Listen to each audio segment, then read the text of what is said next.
चला तर मंडळी, आज गोड खाण्याची इच्छा झाली आणि घरामध्ये बघितलं तर पिवळा कद्दू होताच. तर मी पिवळ्या कद्दूपासून खूप साऱ्या प्रकारचे असे बनवतच राहते घरामध्ये पदार्थ. तर आज ठरवलं की पिवळ्या कद्दूपासूनच आपण आज खीर बनवायची आणि मुलांना सुद्धा खूप आवडते. त्याच्यामुळं आज आपण बनवणार आहे पिवळ्या कद्दूपासून खीर. पुरी किंवा भजी किंवा उपमा किंवा शिरा आपण बनवतच असतो, पण खीरसुद्धा खूप चविष्ट बनून तयार होते. तर चला आज तेच बनवून तयार करूया. हा माझ्याजवळ एक पावचा तुकडा होता. मी ते हे शिलून घ्यायचं आहे आपल्याला, साली वगैरे काढून घ्यायची. साल जे आहे खूप हार्ड राहते, त्याच्यामुळं थोडासा वेळ साल काढण्यासाठीच जातो. तर हे साल काढल्यानंतर आपल्याला छोटे छोटे तुकडे करून घ्यायचे आहे. आता जेवढा पिवळा कद्दू असेल, पिकलेला असेल, तेवढीच खीर जी आहे आपली एकदम चविष्ट बनून तयार होते. जे हिरवागार वरून दिसत असेल पण आतमध्ये एकदम पिवळसर असा कद्दू आपल्याला घेऊन यायचा मार्केटमधून. एकदम काकडीसारखा आणि एकदम लुसलुसीत राहतो आतमध्ये. तोच आपल्याला कद्दू खिरीसाठी वापरायचा आहे. भाजीसाठी जे वापरतो थोडासा हिरवागार राहतो, तो आपण भाजी बनवतो त्याच्यापासून. तर हे मी स्वच्छ असे काप करून घेतलेले आहे आणि धुवून सुद्धा घ्यायचे आहे.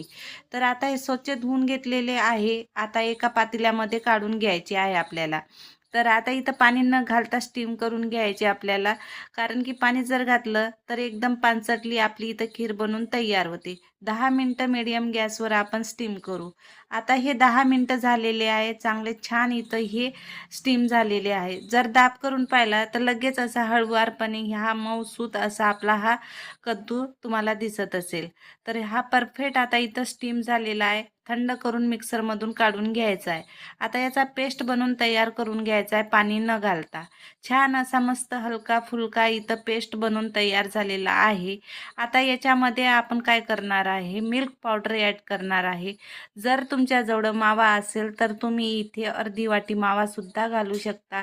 तो सुद्धा नसेल तर इथं तुम्ही मलाईसारखी इथं एक छान इथं स्टिक देते, मलाई याच्यामध्ये ॲड करू शकता तुम्ही. चांगलं छान वाटून घ्यायचं आणि हलकं फुलकं इथं तुम्हाला बॅटर दिसत असेल इथे कद्दूचं. तर हे परफेक्ट झालेलं आहे तयार. तर आता हे आपण एका बाजूला ठेवू आणि इथं खीर बनवण्याची तयारी करू. तर आता इथं आपल्याला मोठी इथं कढई घ्यायची आहे. 3 गिलास दूध ॲड करायचं, अर्धा गिलास जे आहे मलईवालं दूध ॲड करायचं, म्हणजे पूर्ण टोटल इथं आपल्याला 1 लिटर दुधाचा वापर करायचा आहे. आता 3 टीस्पून इथं तुम्ही साजूक तूप घालून घ्यायचं आहे. आता हे मेल्टेड नव्हतं म्हणून मी इथे घट्ट असं तूप घातलेलं आहे, पण 3 टीस्पून घातलेलं आहे. काही ड्रायफ्रूट इथं घेतलेले आहे, ते ॲड करून घ्यायचे. काजू, बदाम, मनुके आणि इथे चिरंजी. कोकोनट पावडर जे आहे लास्टमध्ये फ्राय करायचं, कारण की इथे जळून जाते, त्याच्यामुळे हे लास्टमध्येच टाकायचं. 1 मिनिट परतून घ्यायचं नंतर. आता हे लालसर भाजून घ्यायचं आहे. मस्त खमंग अशी आपली खीर बनून तयार होते. आता हे उरलेलं आपण जे कोकोनट पावडर आहे ते ॲड केलेलं आहे. तुम्ही इथं ओलं नारळसुद्धा वापरू शकता, त्याने सुद्धा खूप छान असा टेस्ट येतो. जर तुमच्याजवळ मावा किंवा इथं मिल्क पावडर नसेल तर ओल्या नारळाचा वापर करू शकता. आता इथं आपण 1 लिटर दुधाचा वापर करायचा. तर इथं तुम्ही गिलासाने मापून घ्या की तसे घ्या. तर आता मी लास्टमध्ये मलाईवाला 1 गिलास ॲड केलेला आहे. तर टोटल आपल्याला इथं एका पावा कद्दूसाठी 1 लिटर दूध घ्यायचं आहे. जास्त घटही नाही, जास्त पातळही होणार नाही. तर आपलं हे मीडियम, जशी आपण नेहमी वेगवेगळ्या पद्धतीची खीर बनवतो तशीच आपली ही खीर बनवून तयार होते. आता मिल्क पावडरसुद्धा गोड असते, त्याच्यामुळं साखरेचं प्रमाण तुम्ही तुमच्या आवडीनुसार कमी जास्त करू शकता.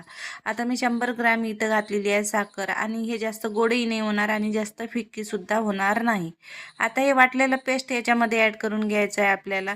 एकदम मऊसूत हलकं फुलकं हे बॅटर तयार होते. मिल्क पावडर याच्यासाठी वाटून घेतलेलं आहे की गोळे गुटल्या राहणार नाही आणि मस्त एक जीव इथं आपलं हे बॅटर तयार होते. तर आता हे फिरवत फिरवत आपल्याला 10 मिनटं मस्त फिरून घ्यायचं आहे. मिडियम गॅसवरच चालू द्यायचं हे सगळं काही.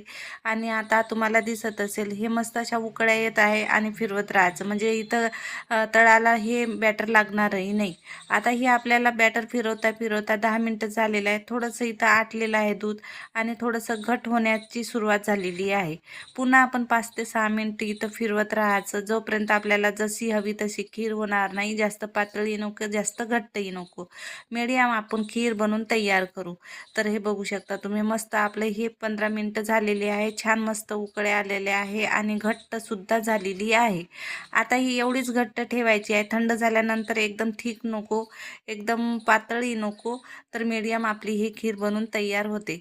तर बस आता या स्टेजवर काय करायचं आहे, आपल्याला गॅस बंद करायचा आहे आणि आपल्याला इथं एका भांड्यामध्ये काढा किंवा तशीच थोडंसं रूम टेम्परेचर येईपर्यंत दूधवरच ठेवायची ही खीर.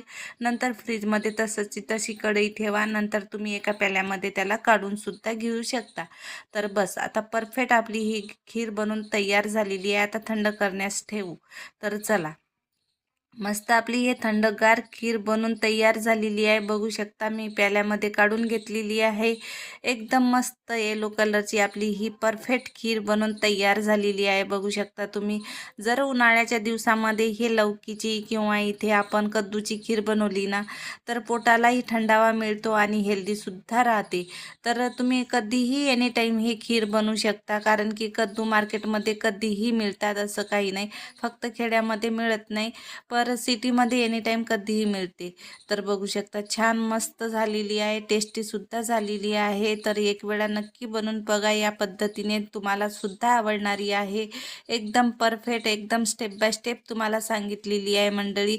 तर नक्की तुम्हाला हे रेसिपी आवडली असेल तर नक्की चॅनलला लाईक, शेअर, सबस्क्राईब करायला विसरू नका. आणि मंडळी जास्तीत जास्त चॅनलला सपोर्ट करा आणि जास्तीत जास्त मित्रमंडळीसोबत शेअर करा.